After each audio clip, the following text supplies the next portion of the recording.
সকলোকে স্বাগতম জনালো কেএসকে এডুকেশ্যন চেনেলটোলৈ। আজি আমি এই ভিডিঅ'টোত কাৰেণ্ট এফেয়াৰ্স ডিসকাস কৰিম। 26 জুলাইৰ পৰা 8 আগষ্টৰ ভিতৰৰ যিমানখিনি কাৰেণ্ট এফেয়াৰ্স আছে ইম্পৰ্টেন্ট সেইখিনি আমি ডিসকাস কৰিম।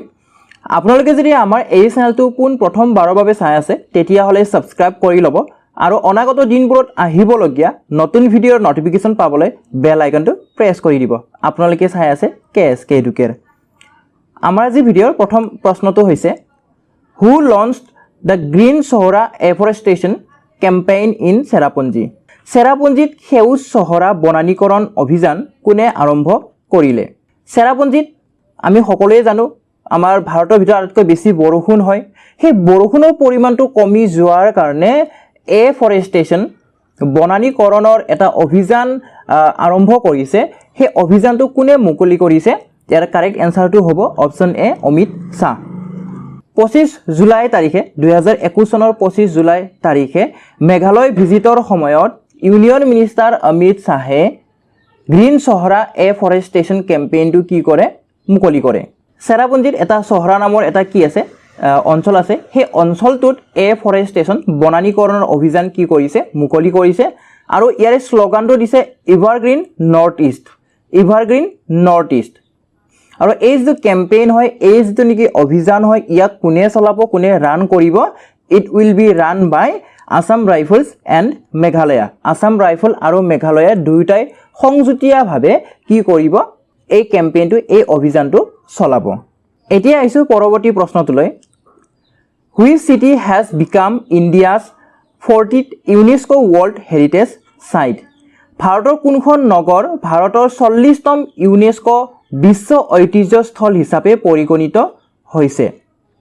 আৰু ইয়াৰে কাৰেক্ট এনসাৰটো হ'ব অপচন এ ধলাবিৰা।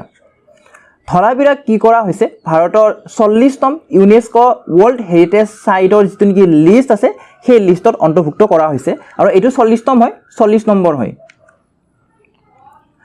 ধলাবিৰা কি হয়? এটা হৰপ্পান সভ্যতাৰে এটা কি হয় চিটি হয় যাক নেকি কি কৰা হৈছে ৱৰ্ল্ড হেৰিটেজ সাইটত অন্তৰ্ভুক্ত কৰা হৈছে 27 জুলাই তাৰিখে। আৰু ক'ত অৱস্থিত হয়? ধলাবিৰা ক'ত অৱস্থিত হয়? গুজৰাটত অৱস্থিত হয়। নেক্সট আছে which country has become the world's first country to approve genetically modified golden rice for production? জিনীয়ভাৱে পৰিৱৰ্তিত গল্ডেন ৰাইচৰ উৎপাদনৰ বাবে অনুমতি লাভ কৰা বিশ্বৰ প্ৰথমখন দেশ হ'ল কোনখন হয়? বিশ্বৰ প্ৰথমখন দেশ যিয়ে নেকি genetically modified golden rice production produce কৰিব আৰু সেইটো হৈছে দ্য ফিলিপাইনছ।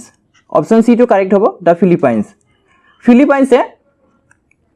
ফিলিপাইনছে বিশ্বৰ ভিতৰত প্ৰথমখন দেশ হিচাপে পৰিগণিত হৈছে যিয়ে নেকি কি কৰিব commercially genetically modified golden rice উৎপাদন কৰিব। উৎপাদনৰ কাৰণে অনুমতি লাভ কৰিছে। ফিলিপাইনছৰ ক্ষেত্ৰত কি হয় সৰু সৰু ল'ৰা ছোৱালীবিলাকৰ ক্ষেত্ৰত চকুৰ প্ৰব্লেম দেখা যায়। চকুৰ কিছুমান প্ৰব্লেম দেখা যায়। তো এই চকুৰ যিটো প্ৰব্লেম সেইটো দূৰ হোৱাত অলপ হ'লেও সহায় কৰিব এই গোল্ডেন ৰাইচে সহায় কৰিব। নেক্সট আছে when is world hepatitis day observed?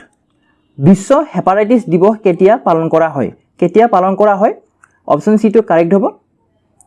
July 28 তাৰিখে বিশ্ব হেপাটাইটিছ দিৱস পালন কৰা হয়। প্ৰতি বছৰে পালন কৰা হয় জুলাই 28 তাৰিখ হিচাপে। World hepatitis day WHD is observed every year on July 28 to raise awareness about viral hepatitis. Viral হেপাটাইটিছৰ যি এৱাৰনেছ সেইটো বঢ়োৱাৰ বাবে সজাগতা বঢ়োৱাৰ বাবে ৱৰ্ল্ড হেপাটাইটিছ ডেটো প্ৰতি বছৰৰ 28 জুলাই তাৰিখে পালন কৰা হয়। WHO ৱৰ্ল্ড হেল্থ অৰ্গেনাইজেশ্যনে জনোৱা মতে এজ পাৰ WHO প্ৰতি 30 ছেকেণ্ডত কি হয় এভৰি 30 ছেকেণ্ডত এজন লোক হেপাটাইটিছত আক্ৰান্ত হৈ কেনে মৃত্যুবৰণ কৰে। হেপাটাইটিছৰ কাৰণে প্ৰাণ হেৰুৱাবলগীয়া হয়। আৰু এই বছৰৰ যি ৱৰ্ল্ড হেপাটাইটিছ ডে হয় ইয়াৰে থিমটো হৈছে hepatitis can't wait. Hepatitis can't wait. গতিকে আমি ইয়াতে মনত ৰাখিব লাগিব প্ৰতি বছৰে জুলাই 28 তাৰিখে বিশ্ব হেপাটাইটিছ দিৱস পালন কৰা হয়। আৰু WHOৰ মতে ৱৰ্ল্ড হেল্থ অৰ্গেনাইজেশ্যনৰ মতে প্ৰতি 30 ছেকেণ্ডত প্ৰতি 30 ছেকেণ্ডত এজন লোক কি হয় হেপাটাইটিছত আক্ৰান্ত হৈ কেনে মৃত্যুবৰণ কৰে নেক্সট আছে হু was the first Indian boxer to win an Olympic medal for India অলিম্পিকত ভাৰতৰ বাবে পদক লাভ কৰা প্ৰথম ভাৰতীয় boxer Who was the first Indian boxer to win an Olympic medal for India? এতিয়া যেহেতু অলিম্পিক হৈ আছে আপোনালোকে সকলোৱে নিশ্চয় জানে তো এই অলিম্পিকৰ আমাৰ ভাৰতীয় বক্সাৰে পদক লাভ কৰিবলৈ সক্ষম হৈছে তো হেতুৰ কাৰণে এই কোৱেশ্চনটো লোৱা হৈছে মানে প্ৰথম ভাৰতীয় বক্সাৰ কোন হয় যিয়ে নেকি অলিম্পিকত পদক পাবলৈ সক্ষম হৈছিল ইয়াৰে শুদ্ধ উত্তৰটো হ'ব কাৰেক্ট এনসাৰটো হ'ব অপচন বি বিজেন্দৰ সিং বিজেন্দৰ সিঙে হৈছে ভাৰতৰ প্ৰথম বক্সাৰ যিয়ে নেকি অলিম্পিকত পদক পাবলৈ সক্ষম হৈছিল কিমান চনত 2008 চনত বেইজিং 2008 চনত যি বেইজিঙত অলিম্পিক অনুষ্ঠিত হৈছিল তাতে পদক পাবলৈ সক্ষম হৈছিল নেক্সট আছে which city has become the first one to achieve 100% কোভিড-19 ভ্যাকসিনেশন কভাৰেজ কোভিড-19 ৰ বাবে 100% 100% টিকাকৰণ সম্পূৰ্ণ কৰা ভাৰতৰ প্ৰথমখন নগৰ কোনখন হয় অপচন ডিটো কাৰেক্ট হ'ব ভুৱনেশ্বৰ ক'ত আছে ওড়িশাত আছে যিয়ে নেকি কি কৰিছে যিমান লোক আছে যিমানখিনি জনসংখ্যা আছে গোটেই বিলাককে কোভিড-19 ৰ ভ্যাকসিনেশন টিকাকৰণ দিয়া হৈছে যিমানখিনি লোক আছে গোটেই বিলাককে অৰ্থাৎ 100% কি কৰা হৈছে টিকাকৰণ দিয়া হৈছে নেক্সট আছে What is the name of the new digital payment solution launched recently by PM Narendra Modi? শেহতীয়াকৈ নৰেন্দ্ৰ মোদী আৰম্ভ কৰা ডিজিটেল পৰিশোধ সমাধানৰ নাম কি ডিজিটেল পৰিশোধ সমাধান ডিজিটেল পেমেন্ট সলিউশন ইয়াৰ নাম কি হয় যাক নেকি শেহতীয়াকৈ PM নৰেন্দ্ৰ মোদী ডাঙৰীয়াই লঞ্চ কৰিছে ইয়াৰ নামটো হৈছে অপচন এ ই-ৰূপী আপোনালোকে মনত ৰাখিব ই-ৰূপী আগষ্ট মাহৰ 2 তাৰিখে 2021 চনৰ আগষ্ট মাহৰ 2 তাৰিখে ভিডিও কনফাৰেন্সিংৰ যোগেদি নৰেন্দ্ৰ মোদী ডাঙৰীয়াই কি কৰিছে ই-ৰূপী লঞ্চ কৰিছে যি কি হয় ই-ৰূপী কি হয় এটা ইলেক্ট্ৰনিক ভাউচাৰ হয় যাৰ সহায়ত কি কৰিব পাৰি ডিজিটেল পেমেন্ট কৰিব পাৰি ই-ৰূপী ডিজিটেল পেমেন্টৰ কাৰণে এটা প্ৰিপেইড কেশলেস আৰু কন্টেক্টলেস ইনস্ট্ৰুমেন্ট হয় নেক্সট আছে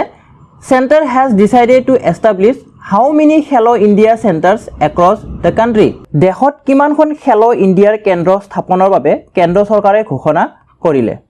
ইয়াৰ উত্তৰটো হ'ব অপচন বি 1000 টা সেন্টাৰ অৰ্থাৎ কেন্দ্ৰ স্থাপনৰ বাবে কেন্দ্ৰ চৰকাৰে ইতিমধ্যে ঘোষণা কৰিছে আগষ্ট 2 তাৰিখে সেন্ট্ৰেল গভৰ্নমেন্টে ইনফৰ্ম কৰিছে 2021 চনৰ আগষ্ট মাহৰ 2 তাৰিখে সেন্ট্ৰেল গভৰ্নমেন্টে ইনফৰ্ম কৰিছে যে ইউথ এফায়াৰ্স এণ্ড স্পৰ্টছ মিনিষ্টাৰে ঘোষণা কৰিছে যে মানে গোটেই ভাৰতত কি কৰা হ'ব 1000 টা খেলো ইণ্ডিয়াৰ সেন্টাৰ স্থাপন কৰা হ'ব আৰু এই 1000 টাৰ ভিতৰত 360 টা অলৰেডি কি কৰা হৈছে নটিফাই কৰা হৈছে নেক্সট আছে which day is marked as Hiroshima day Hiroshima দিৱস পালন কৰা হয় কোন তাৰিখে হিৰোশ্বিমা দিৱস পালন কৰা হয় আৰু ইয়াৰে কাৰেক্ট এনসাৰটো হ'ব অপচন বি 6 আগষ্ট মাহৰ 6 তাৰিখে হিৰোশ্বিমা দিৱস পালন কৰা হয় আৰু ইয়াক পালন কৰা হয় জাপানত পালন কৰা হয় হিৰোশ্বিমা দিৱস আমি সকলোৱে জানো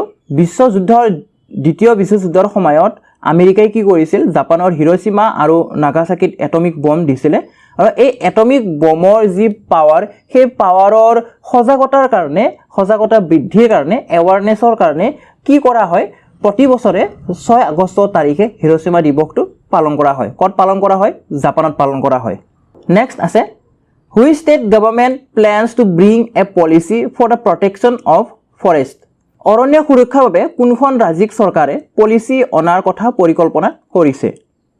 অৰণ্য সুৰক্ষাৰ বাবে কোনখন ৰাজ্যিক চৰকাৰে এটা পলিচি আনিব আৰু ইয়াৰে কাৰেক্ট এনসাৰটো হ'ব অপচন এ ৰাজস্থানৰ CM অশোক গেহলটে ইনফৰ্ম কৰিছে যে আগষ্ট মাহৰ 1 তাৰিখে ইনফৰ্ম কৰিছে 2021 চনৰ আগষ্ট মাহৰ 1 তাৰিখে ৰাজস্থানৰ চিফ মিনিষ্টাৰ অশোক গেহলটে ইনফৰ্ম কৰিছে যে ৰাজ্যিক চৰকাৰখনে অৰণ্য সুৰক্ষাৰ বাবে এখন পলিচি আনিব আৰু এই পলিচিটো অতি শীঘ্ৰকৈ অনাৰ কথা পৰিকল্পনা কৰিছে ৰাজস্থান চৰকাৰে নেক্সট আছে Lovlina Borgohain won bronze medal in Tokyo Olympics 2020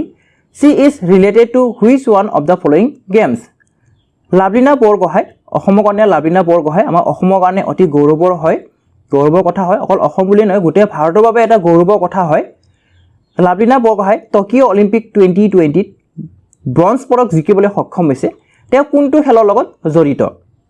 C is related to which one of the following games নিম্নলিখিত এই চাৰিটা আমাৰ তিনিটা দিয়া আছে ডিড নান অফ এবভ দিয়া আছে গতিকে তিনিটা খেলৰ নাম দিয়া আছে এই তিনিটা খেলৰ ভিতৰত কোনটো খেলৰ লগত লাভলিনা বৰগোহাঁই জড়িত হয় ইয়াৰে কাৰেক্ট এনসাৰটো হ'ব অপচন এ বক্সিং আপোনালোকে একেবাৰে শুদ্ধ উত্তৰটো ভাবিছে লাভলিনা বৰগোহাঁয়ে অলিম্পিকত বক্সিঙৰ ক্ষেত্ৰত তৃতীয়তম ব্যক্তি হয় যিয়ে নেকি পদক পাবলৈ সক্ষম হৈছে অলিম্পিকত পদক পোৱা তৃতীয়গৰাকী ব্যক্তি হিচাপে পৰিগণিত হৈছে লাভলিনা বৰগোহাঁই ইয়াৰ আগতে বিজেন্দৰ সিং প্ৰথম হয় বিজেন্দৰ সিং যিয়ে নেকি বেইজিং অলিম্পিকত 2008 চনত অনুষ্ঠিত হোৱা বেইজিং অলিম্পিকত ব্ৰঞ্জ পদক পাবলৈ সক্ষম হৈছিল ইয়াৰে পিছত মেৰী কম আহে মেৰী কমে 2012 চনত লণ্ডনত অনুষ্ঠিত হোৱা অলিম্পিকত ব্ৰঞ্জ পদক পাবলৈ সক্ষম হৈছিল গতিকেটা ব্ৰঞ্জ পদকে হয় পদক পোৱাটোৱে অলিম্পিকত আটাইতকৈ গৌৰৱৰ কথা হয় ডাঙৰ কথা হয় লাভলিনা বৰগোহাঁই তৃতীয়গৰাকী ব্যক্তি হয় যিয়ে নেকি অলিম্পিকত পদক পাবলৈ সক্ষম হৈছে প্ৰথম কোনে পাইছিলে বক্সাৰৰ ক্ষেত্ৰত বক্সিঙৰ ক্ষেত্ৰত প্ৰথম কোনে পাইছিলে বক্সিঙৰ ক্ষেত্ৰত প্ৰথম পাইছিলে বিজেন্দৰ সিঙে 2008 ত ইয়াৰ পিছত পাইছে মেৰী কমে 2012 চনত এতিয়া তৃতীয়তম হিচাপে লাভলিনা বৰগোহাঁইয়ে পাইছে 2020 চৰ এই যি মানে অলিম্পিক 2020 হয় ইয়াত পদক পাবলৈ সক্ষম হৈছে নেক্সট আছে ৰাজীৱ গান্ধী খেল ৰত্ন এৱাৰ্ড হেজ বিন ৰিখ্ৰিষ্টেণ্ড টু অনাৰ হুইচ ইণ্ডিয়ান স্পৰ্টিং লেজেণ্ড কোনজন ভাৰতীয় খেলুৱৈক সন্মান জনোৱাৰ বাবে ৰাজীৱ গান্ধী খেল ৰত্ন বঁটাৰ পুনৰ নামাকৰণ কৰা হৈছে আগতে ৰাজীৱ গান্ধী খেল ৰত্ন এৱাৰ্ড আছিলে মানে ভাৰতৰ খেল জগতৰ আটাইতকৈ উচ্চতম আটাইতকৈ শীৰ্ষতমৰ সন্মান হয় এই ৰাজীৱ গান্ধী খেল ৰত্ন এৱাৰ্ড এই ৰাজীৱ গান্ধী খেল ৰত্ন এৱাৰ্ডৰ নামটো কি কৰা হৈছে সলনি কৰা হৈছে ভাৰতৰ এজন খেলুৱৈ আছে এই খেলুৱৈগৰাকীৰ সন্মানৰ অৰ্থে কি কৰা হৈছে ৰাজীৱ গান্ধীটো উঠাই কেনে তেওঁৰ নামটো ইয়াতে বহাই দিয়া হৈছে আৰু ইয়াৰে কাৰেক্ট এনসাৰটো হ'ব অপচন বি ধ্যানচান্দ কোনটো খেলৰ লগত জড়িত হয় হকি খেলৰ লগত জড়িত হয় হকি খেলৰ লগত জড়িত হয় হকি খেলৰ একেবাৰে ভগৱান স্বৰূপ হিচাপে ধ্যানচান্দক মানা হয় ধ্যানচান্দক সন্মান জনোৱাৰ অৰ্থে কি কৰা হৈছে ৰাজীৱ গান্ধী খেল ৰত্ন যিটো বঁটা আছে সেইটো পুনৰ নামাকৰণ কৰা হৈছে অৰ্থাৎ নামটো সলাই দিয়া হৈছে আৰু এই নামটো কোনে সলাই দিছে আপোনালোকে কমেন্ট কৰি জনাবচোন কোনে ৰাজীৱ গান্ধী খেল ৰত্ন এৱাৰ্ডৰ পৰা মেজৰ ধ্যানচান্দ খেল ৰত্ন এৱাৰ্ড কৰি দিছে ৰাজীৱ গান্ধী খেল ৰত্ন এৱাৰ্ডৰ নাম সলনি কৰি কি কৰা হৈছে মেজৰ ধ্যানচান্দ খেল ৰত্ন এৱাৰ্ড কৰা হৈছে আৰু ইয়ে হৈছে খেল জগতৰ ভাৰতৰ খেল জগতৰ সৰ্বোচ্চ কি হয় সন্মান হয় এই সন্মান প্ৰথমে কোনে পাবলৈ সক্ষম হৈছিল এই সন্মানটো বিশ্বনাথনে পাবলৈ সক্ষম হৈছিল বিশ্বনাথন হৈছে প্ৰথম ব্যক্তি যিয়ে নেকি এই সন্মানটো পাবলৈ সক্ষম হৈছিল আৰু ক্ৰিকেট বুলি ক'লে ক্ৰিকেটৰ ক্ষেত্ৰত আহিব শচীন তেণ্ডুলকাৰ এই যিটো বা সন্মান হয় এই সন্মানৰ প্ৰাইজ মানি কিমান হয় 25 লাখ আগতে অলপ কম আছিল বৰ্তমান ইয়াক বঢ়াই দিয়া হৈছে এতিয়া 25 লাখ কৰি দিয়া হৈছে নেক্সট আছে when is national handloom day celebrated every year ৰাষ্ট্ৰীয় হস্ততাঁত দিৱস handloom day প্ৰতি বছৰে কেতিয়া পালন কৰা হয় ইয়াৰে কাৰেক্ট এনসাৰটো হ'ব অপচন সি 7 আগষ্ট মাহৰ 7 তাৰিখে প্ৰতি বছৰৰ আগষ্ট মাহৰ 7 তাৰিখে নেশনেল হ্যান্ডলুম ডে সেলিব্ৰেট কৰা হয় আৰু এই দিৱসটো কেতিয়া ডিক্লেয়াৰ কৰা হৈছিল 2015 চনত গভৰ্নমেন্ট অফ ইণ্ডিয়া ইয়াক ডিক্লেয়াৰ কৰিছে 1905 চনৰ আগষ্ট মাহৰ 7 তাৰিখে কি হৈছিল স্বদেশী মুভমেন্ট হৈছিল স্বদেশী আন্দোলন হৈছিল তো তাৰে এটা কমিমেমৰেট হিচাপে এটা স্মৰণীয় হিচাপে কি কৰা হৈছে এই 7 আগষ্ট তাৰিখটো হ্যান্ডলুম ডে হিচাপে পালন কৰা হৈছে আৰু কেতিয়া ঘোষণা কৰা হৈছিল মানে এই দিৱসটো কেতিয়াৰ পৰা পালন কৰি অহা হৈছে 2015 চনৰ পৰা পালন কৰি অহা হৈছে নেক্সট আছে in men's hockey which country won the bronze medal at the Tokyo Olympics 2020 Tokyo' Olympic 2020 পুৰুষৰ হকি খেলত কোনখন দেশে ব্ৰঞ্জ পদক পাবলৈ সক্ষম হৈছে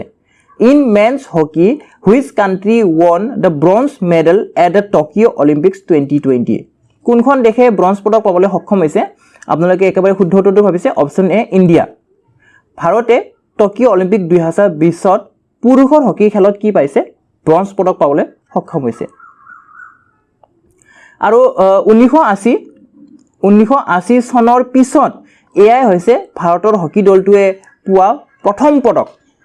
1980 আৰু তাৰে আগত কিন্তু যথেষ্টখিনি পদক পাবলৈ সক্ষম হৈছিলে ভাৰতৰ হকী টিমটো যথেষ্টখিনি ষ্ট্ৰং আছিলে যিয়ে নেকি কণ্টিনিউৱাছলি সোণৰ পদক গোল্ড পাবলৈ সক্ষম হৈছিল কিন্তু 1980 ৰ পিছত কোনো ধৰণৰ কি পোৱা নাছিলে মানে প্ৰাইজ পোৱা নাছিলে আৰু এয়া হৈছে প্ৰথম তো আপোনালোকে ভাবি চাওক কিমান বছৰ গেপছৰ পিছত ভাৰতৰ হকী টিমটোৱে আকৌ ঘূৰি আহিছে আকৌ পদক পাবলৈ সক্ষম হৈছে 5 আগষ্ট তাৰিখে টকিঅ' অলিম্পিকত ভাৰতীয় হকী টিমটোৱে ব্ৰঞ্জ পদক পাবলৈ সক্ষম হৈছে আৰু কাক হৰুৱাই কেনে এই ব্ৰঞ্জ পদক পাবলৈ সক্ষম হৈছে জাৰ্মানীক হৰুৱাই কেনে এই ব্ৰঞ্জ পদকটো পাবলৈ সক্ষম হৈছে ইয়াৰ আগতে 1980 মস্কোত যি অলিম্পিক অনুষ্ঠিত হৈছিলে তাতে কিন্তু গোল্ড পাবলৈ ভাৰতৰ হকী টিমটোৱে গোল্ড পাবলৈ সক্ষম হৈছিল CM Arvind Kejriwal launches initiative to make Delhi a global city by which year? দিল্লীক কিমান চনৰ ভিতৰত গ্লোবেল সিটি বনাবলৈ মুখ্যমন্ত্ৰী অৰবিন্দ কেজৰিৱালে ইনিচিয়েটিভ মুকলি কৰিছে এটা ইনিচিয়েটিভ মুকলি কৰিছে CM Arvind Kejriwale যাৰ সহায়ত দিল্লীক কি কৰা হ'ব গ্লোবেল সিটি কৰা হ'ব কিমান চনৰ ভিতৰত কৰা হ'ব অপচন সি টো কাৰেক্ট হ'ব 2047 ৰ ভিতৰত ভাৰতক দিল্লী কি কৰা হ'ব ভাৰতৰ দিল্লীক গ্লোবেল সিটি কৰা হ'ব নেক্সট আছে Ravi Kumar Dahiya is related to which sport আমি সকলোৱে নিশ্চয় জ্ঞাত ৰবি কুমাৰ যিয়ে নেকি এই চলি থকা অলিম্পিক টকিঅ'ত চলি থকা অলিম্পিকত কি কৰা হৈছে কি পাইছে পদক পাবলৈ সক্ষম হৈছে আৰু সেইটো কি তেওঁ মানে কি খেলৰ লগত জড়িত হয় সেইটো সুধিছে এণ্ড দ্যাট ইজ ৰেসলিং অপচন এ টো কাৰেক্ট হ'ব ৰেসলিং ৰবি কুমাৰ দাহিয়া ভাৰতৰ কি হয় ৰেসলাৰ হয় ভাৰতীয় ৰেসলাৰ হয় যিয়ে নেকি সিলভাৰ মেডেল পাবলৈ সক্ষম হৈছে টকিঅ' অলিম্পিক্স 2020 আৰু কেটাগৰী কি হয় 57 কেজি কেটাগৰী 57 কেজি কেটাগৰীত ৰেসলিঙত কি পাইছে সিলভাৰ মেডেল পাইছে নেক্সট আৰু আজিৰ ভিডিঅ'ৰ অন্তিম প্ৰশ্নটো হৈছে Neeraj Chopra won gold medal in Tokyo Olympics 2020 who is related to which game আমাৰ ভাৰতৰ কাৰণে অতি গৌৰৱৰ বিষয় হয় স্বৰ্ণ পদক পাইছে বৰ্তমানলৈ এইটোৱে প্ৰথম স্বৰ্ণ পদক হয় অলিম্পিকত মানে 2020 চনৰ যেটো অলিম্পিক চলি আছে তাতে স্বৰ্ণ পদক পোৱা একমাত্ৰ ব্যক্তি হয় নীৰজ চোপ্ৰা তেওঁ কোনটো খেলৰ লগত জড়িত হয় অপচন সি টো কাৰেক্ট হ'ব জেভলিন থ্ৰ আজিৰ ভিডিঅ'টো আমি ইমানতে সামৰণি মাৰিম আপোনালোকে ভিডিঅ'টো লাইক কৰিব বন্ধুবৰ্গৰ সৈতে শ্বেয়াৰ কৰিব আৰু যদি আমাৰ চেনেলটো এতিয়ালৈকে সাবস্ক্ৰাইব কৰা নাই সাবস্ক্ৰাইব কৰি ল'ব ভিডিঅ'টো শেষলৈ চোৱাৰ বাবে ধন্যবাদ